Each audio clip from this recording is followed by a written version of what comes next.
Okay. So borderline products. So borderline products. So borderline products regulatory division, it is established under the section 32, and hereinafter it will be referred to as a BPRD, borderline products regulatory division. So there is nothing new.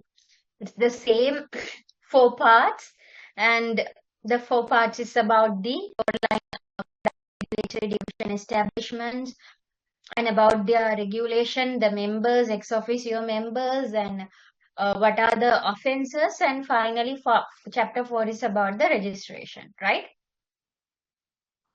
So the borderline authority appointed a head for the borderline product regulatory division from the persons among holding a recognized degree from in a pharmacy, pharmacology, or any other relevant discipline. So the function of the BPR is to coordinate, assist, control, regulate all the matters pertaining to be the borderline products, right? So the major functions of borderline product is coordinating the application submitted for the registration of borderline product and renewal, and coordination of matters pertaining to be cancellation or suspension or of the registrations of the borderline product, and coordination of the matters pertaining to registration of for the importers and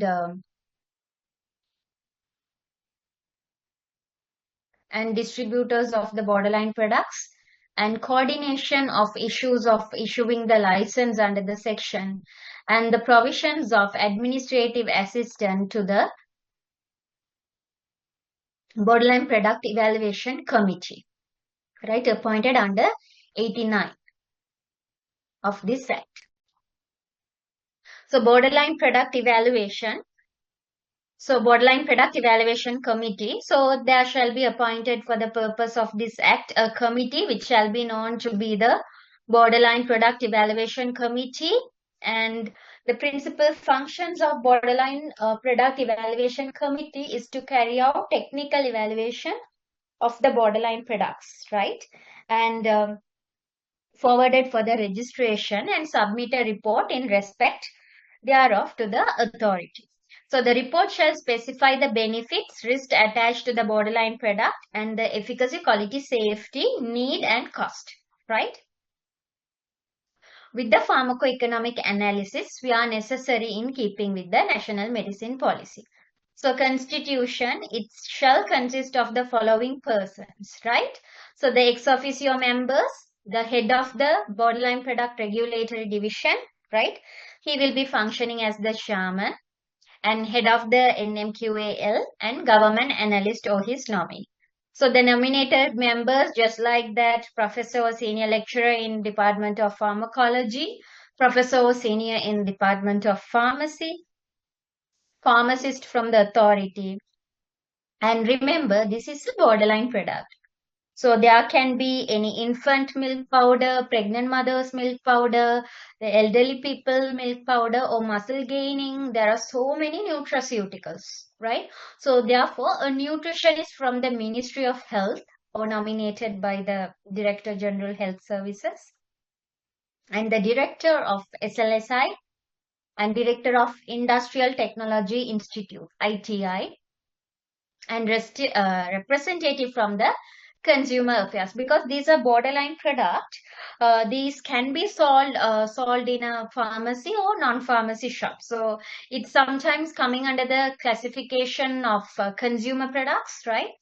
So a representative from consumer affairs and representative of Ayurveda department nominated by Commissioner of Ayurveda. The reason for the Ayurveda department is some products can be herbal products, right? Because sometimes herbal products, we can't directly incorporate them into a medicinal product.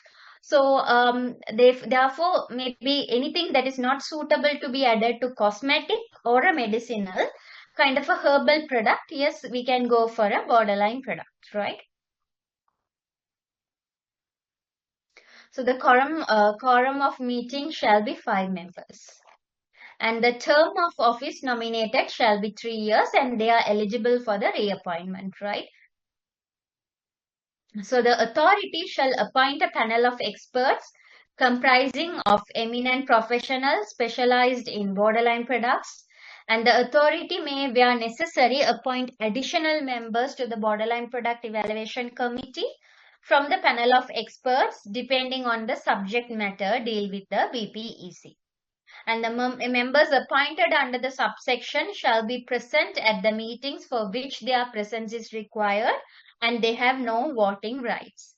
And yes, they have to declare the secret, right? So every member of BPRC and BPEC, so they are bound to keep the secrets or the meeting decision, and they can't disclose them, right? So the declaration can happen if it's required by the court of law or for the purpose of exercising or performing the powers or functions of the Act. So the authority shall give the general guidelines to the BPEC for the evaluation of borderline products and other related items submitted to the BPEC. So the general guidelines referred to in subsection shall be based on good manufacturing practices, GMP guidelines, and other recommendation issued by the World Health Organization and other regulatory bodies. So the authority may revise the general guidelines from time to time in order to maintain parallel with internationally recognized standards and practices. So the BPEC shall take into consideration the efficacy, safety, quality, and need cost of the borderline product and the process in process evaluation, right? And minister may make regulations setting out procedures to be followed, including specified time to conduct the evaluations and GMP standard that should be followed. And please go for section 5 to 13, which is also replica and applicable for the time period if the members are died or they are suspended or they are found guilty of any court cases. So the same thing applied given in this section is applied for this part as well. So part 3 about the offences. So authority shall list from time to time the borderline products registered under this act, and no person shall import, sell, transport, distribute, or advertise any borderline product other than the borderline product listed in subsection 1. And no person shall import, distribute, repack, or sell any borderline product with its not manufactured, prepared, preserved, packed, or stored under good manufacturing practices and good storage practices. And they consist in whole or in part of any contaminant material, foreign body, or decomposed substances, or has in upon it any substance that may cause injury to the health of the user when the borderline product is used, and according to the directions on the label accompanying the borderline product, or for such purpose and such methods of use as the customary or usual in use of that borderline product.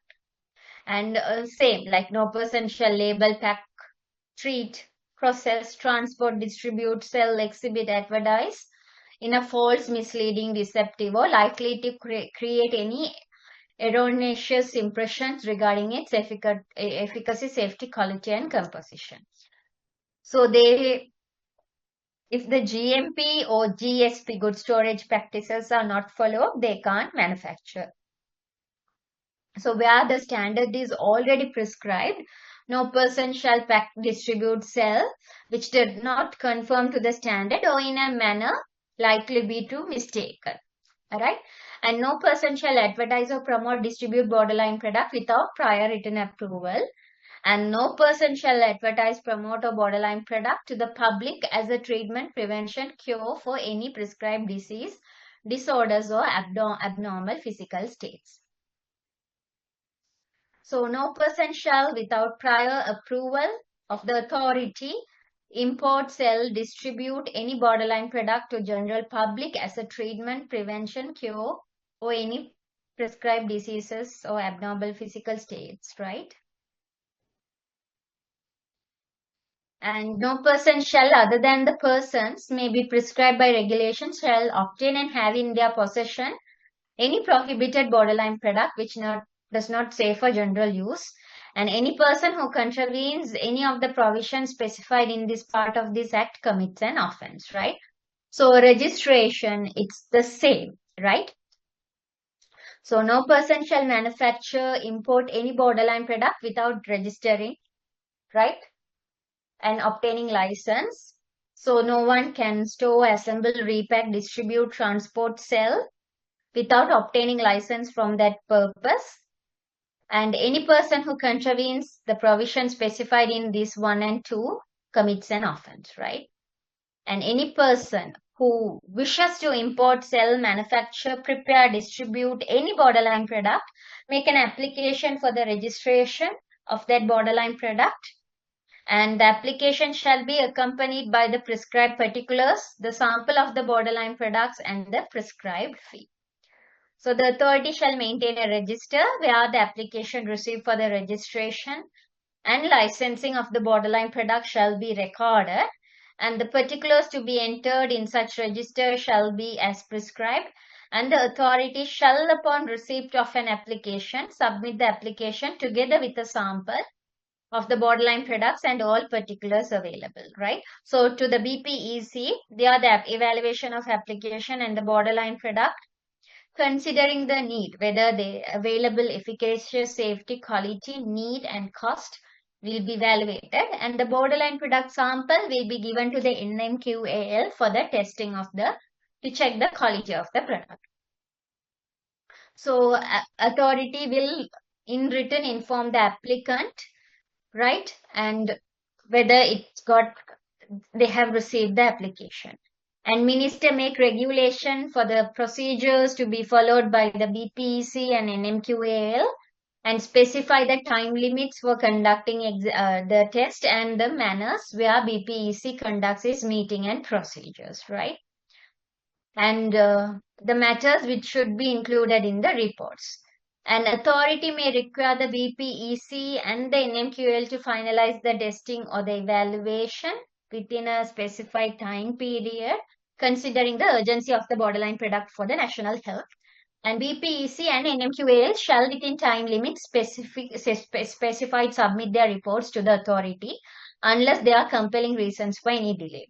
And the authority may, where necessary, call for clarification from the BPEC, NMQAL or any other expert with regard to the report submitted by the BPEC and the NMQAL.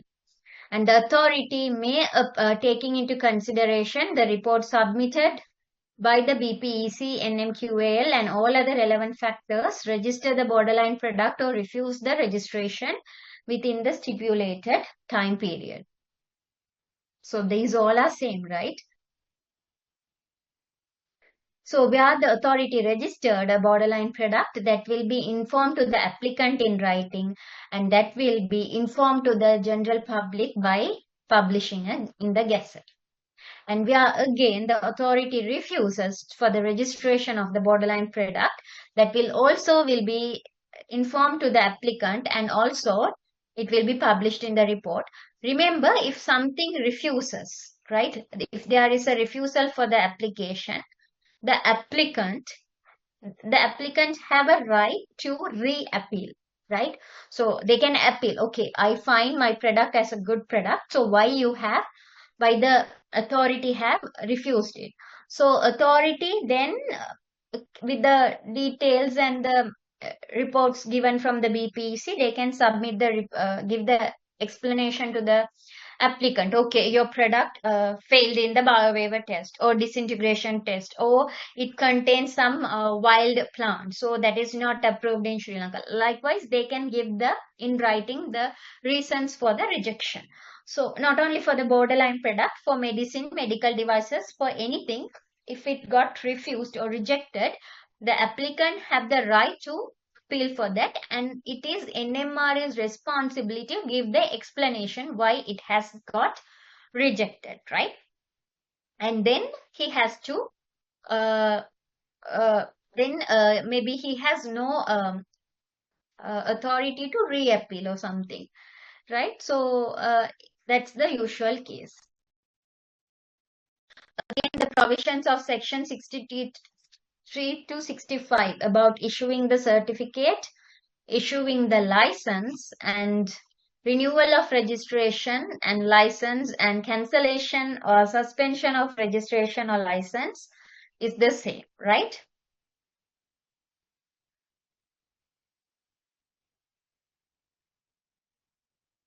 So that is for the chapter 5. So now I would like to show you all the NMRA website just to check, right?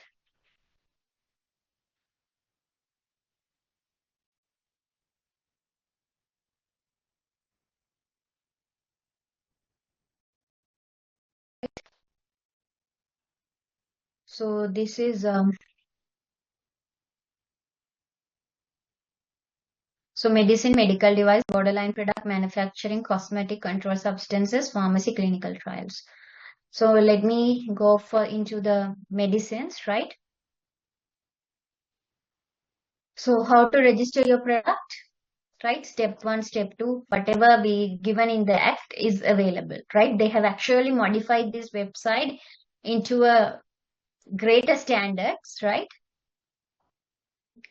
And approval for the post approval variation, registration through procedures, vaccines, reference, bringing personal medicine, right? We will be learning that in the regulation in unit 3, and approval of manufacturing side, report adverse effects, advertisements and promotions, price controls, right? What are the gazettes, and application forms. So application for import, right? Renewal, right? Renewal of license, license to import, renewal of license for import, import medicines up as a sample for test, sell therapeutic goods, right? License to sell and sell therapeutic goods by wholesale, retail, right? Wholesale. See, all the application forms are available. You have to download it and fill it, and guidance, right? And fee, right? So if you are interested in, if you click, it will gives you, and waiver of registration, medicines evaluation committee decision, right? And medicines file accepting.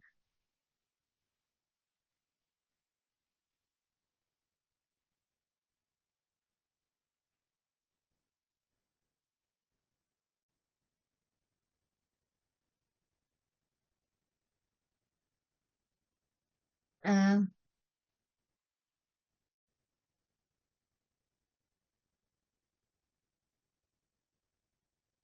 okay, there is a place to find the registered products, but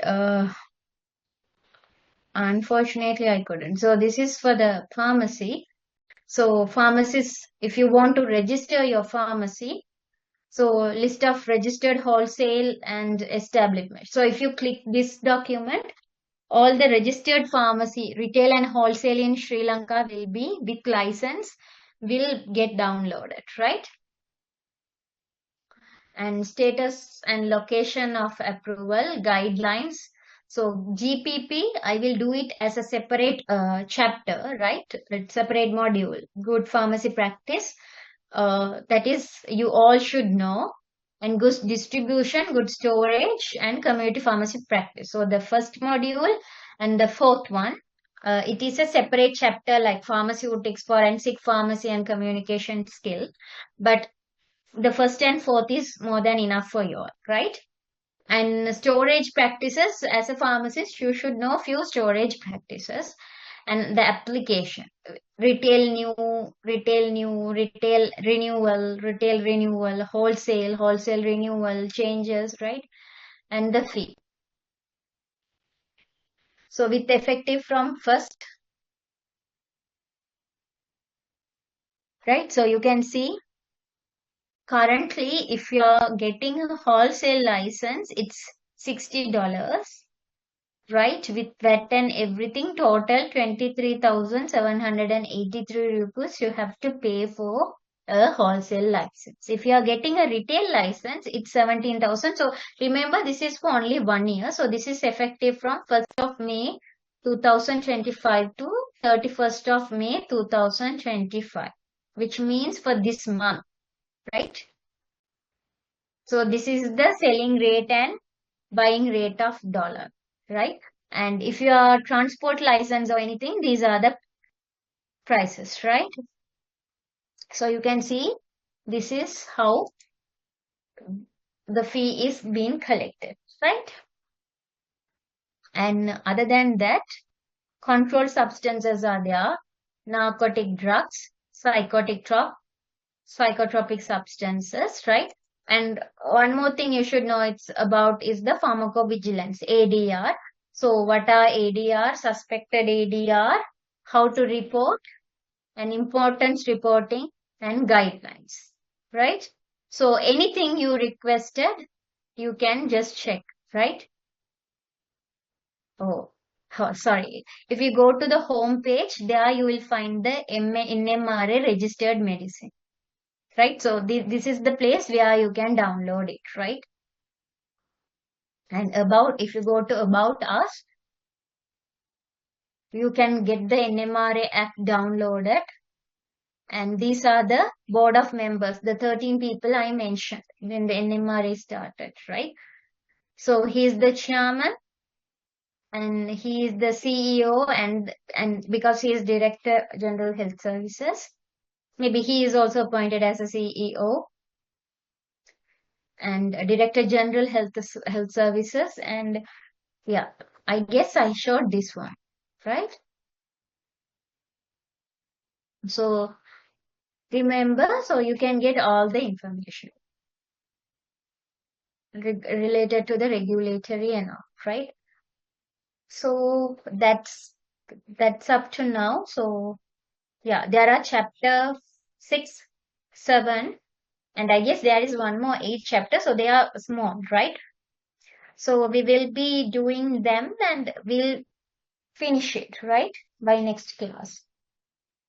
So after that, I'll start the regulation, unit number 3, because the regulation is for the NMRA Act. So there is no point in starting the unit 1. So after completing this unit 2, I'll start unit 3. And once it's finished, I'll start the communication skill. And then we'll again come back to the forensic pharmacy modules. There are only 4 units remaining in forensic pharmacy then. So they are very easy and they will finish in 2 to 3 weeks, right? Okay. So yeah, so I can wind up the session now. So Miss, hope what are included in borderline products? You told nutraceuticals included. What else? What other else included? anything you can't classify as food, cosmetic, medicine, medical devices will come under borderline product. Okay. If you can't say something as food, right, or it is cosmetic, or it is a medicine, or it is a medical device. If you can't classify something in any of these 4 category, then it's a borderline product. Okay. Because nutraceutical, if I take as an example, that is not medicine, that is not a food as well, but it contains minerals, vitamins, everything required for the body. So it is not a cosmetic, but it is not a food, it is not a medicine, and it's not a device, right? So what it is, it's a borderline product. That's it. Okay. So omega-3 fish oil, yes, it's a borderline product. It's not a medicine because there is no therapeutic outcome there. So there is not proven therapeutic outcome. So it's a borderline product. If you take a anti-dandruff shampoo, that is a borderline product.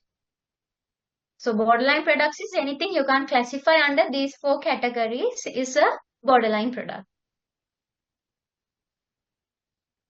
Okay. So, oh yeah, okay. So is there any more doubt?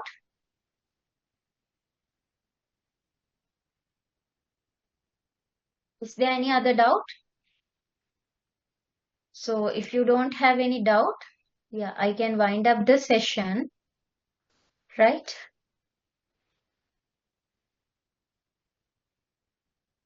So thank you for joining. Thank you, Miss. Yeah. Thank you, Miss.